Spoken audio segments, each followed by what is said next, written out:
Much of what has set off social media in the last couple of weeks came in the form of an article written by Marcus Buckingham.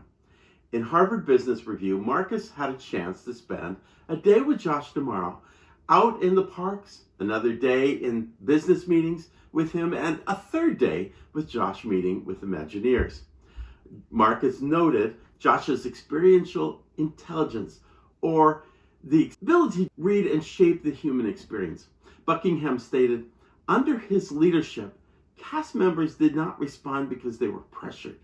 They responded because they felt seen, trusted, capable, and proud of what they were a part of.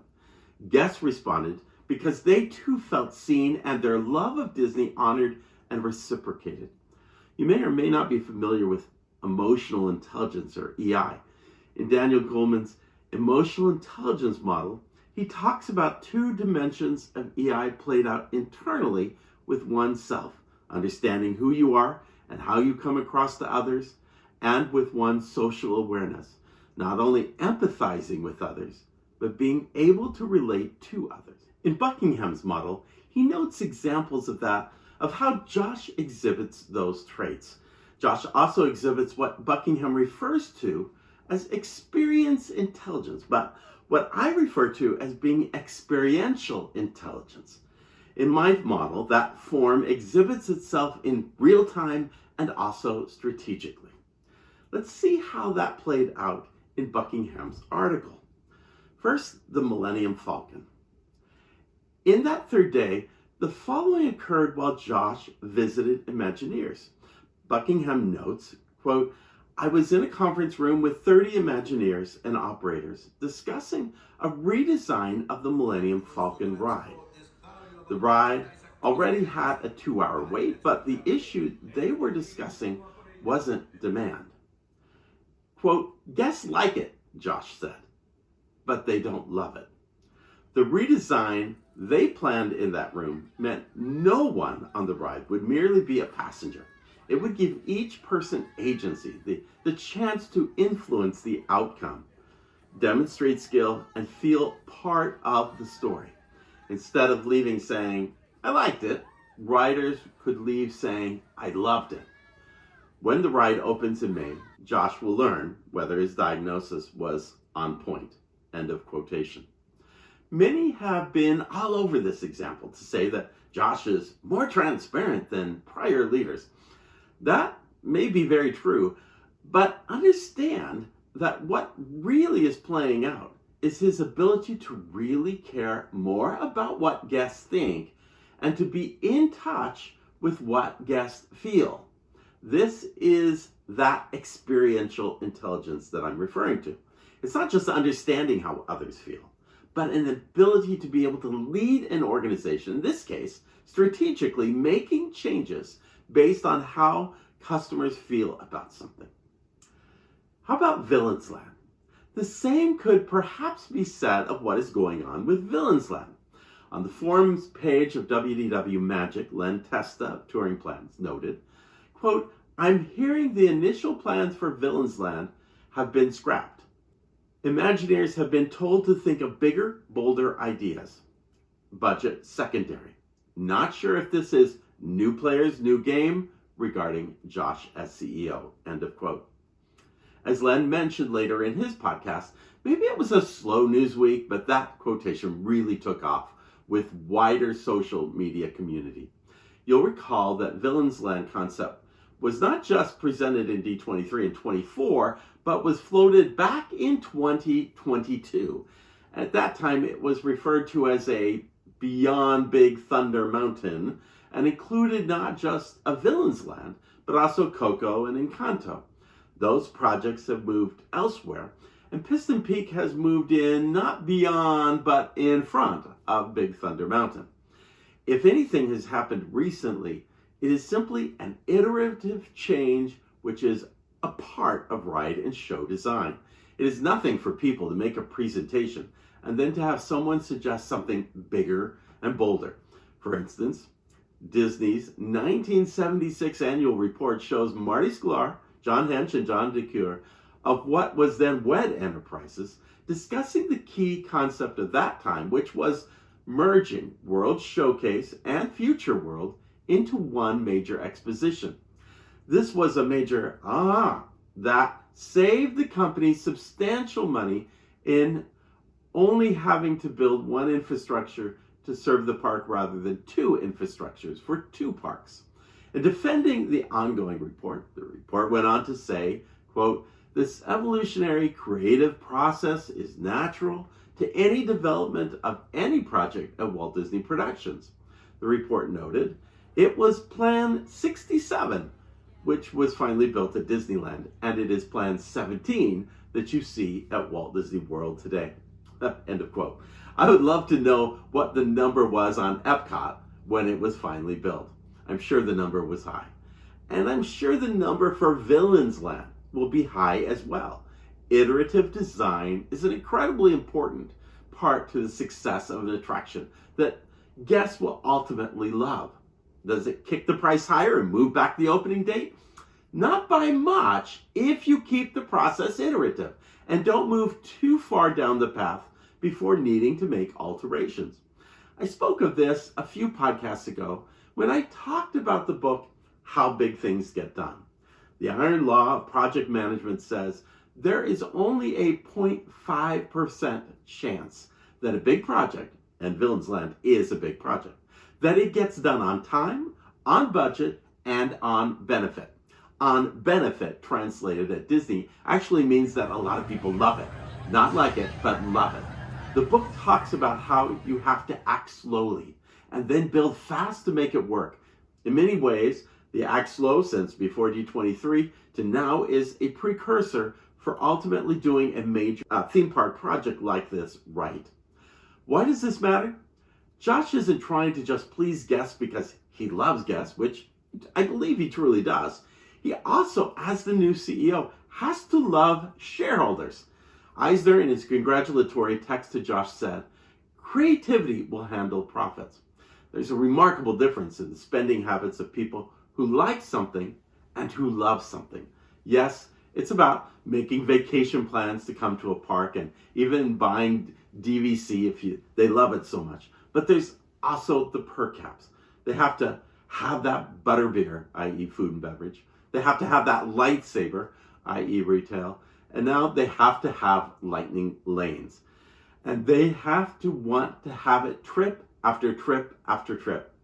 If Villains Land comes off right, if the new version of Smuggler's Run comes off right, if anything like the new Encanto, Pistons Peak, Avengers Campus Attractions, or Coco comes off right, it will mean serious increases to the bottom line. So, how do you make that happen? Where Marcus Buckingham and I agree is that it is based on a leader exhibiting experience or experiential intelligence, however you care to give it a name. Where I somewhat depart from Buckingham is that he's very comfortable about making experience intelligence about being able to show love. Love, when attached to customers loving a product or brand, makes sense. It's a little harder when it's characterized by the love a CEO has for others he serves. I get it, but I know it's harder for others to translate that for themselves. He notes the most intelligent organizations are selecting leaders who understand that experiences where people say, "Love that," are by far the most powerful force in the business. They are choosing leaders who know how to unleash this force. I get that. I couldn't agree more. Where I take it is that it's not just about showing love, but acting on it, whether it's done tactically or strategically.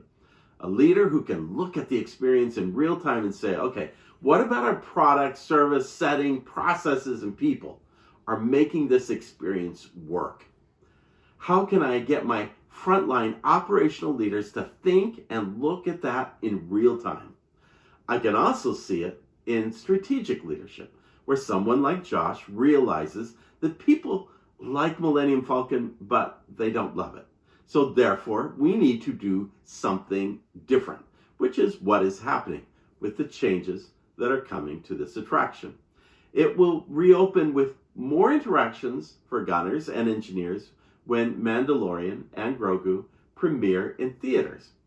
Rather than the word love, I would use the word passion. And passion equals patience.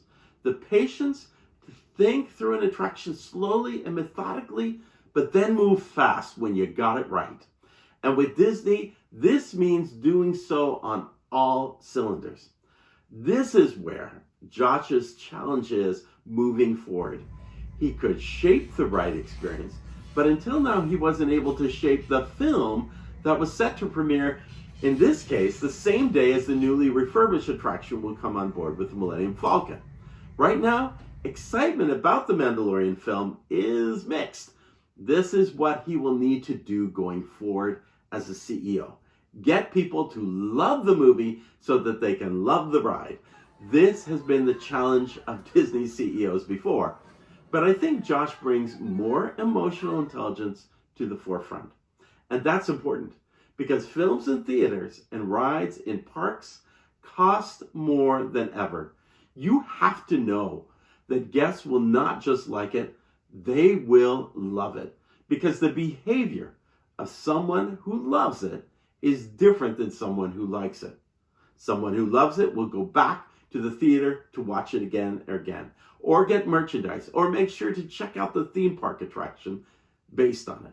So much that they will buy some form of Lightning Lane to make sure that they get on it, and maybe more than once.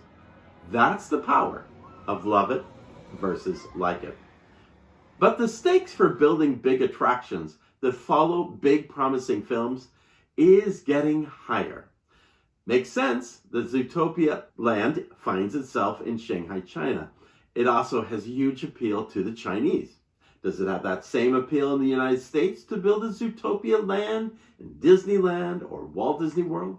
If so, in both resorts? If in both resorts, would you do it in different forms? Building big attractions that followed in the wake of big promising films is the story of Avatar. The first two Avatar films did very well in the box office. On that chance, Disney not only took the risk of building an entire land in Disney's Animal Kingdom, but bought the franchise in the acquisition of 20th Century Fox. Then they made an even bolder move to not only create another version of this attraction in Disney California Adventure on the West Coast, but make that version a completely brand new style of attraction. Now, well after Josh said shovels in the ground on attractions, the Disney California Adventure version of Avatar still hasn't started. Coco, Marvel, Villains, Monsters Incorporated, Encanto, and many other more have had shovels in the ground. This one hasn't. In all fairness, there is a massive domino play in which the entire east pedestrian entrance to the Disneyland park has to be reconfigured to include former buses from the Toy Story lot and a new parking lot. There's just a lot going on. Quietly, the Monsters Incorporated attraction at Hollywood Backlot was supposed to close right now in an effort to be put under the knife, but was quietly shared last week that it would remain open until 2027, and that could be December 2027. In some way, it shows great experiential leadership to prolong that attraction in areas as long as possible to make sure there is many attraction options open in the park at any one time. But this is the challenge for Josh. What kind of investment do you make in a film series that is costing more each time and yet does less at the box office? How do you turn that around? That will require Josh's best experiential leadership. My guess is that the movie side of the house needs to do more to think slow and then act fast. In truth, it's experiential leadership. Josh's challenge moving into the CEO role will be how to marry this experiential leadership into the entire Disney portfolio.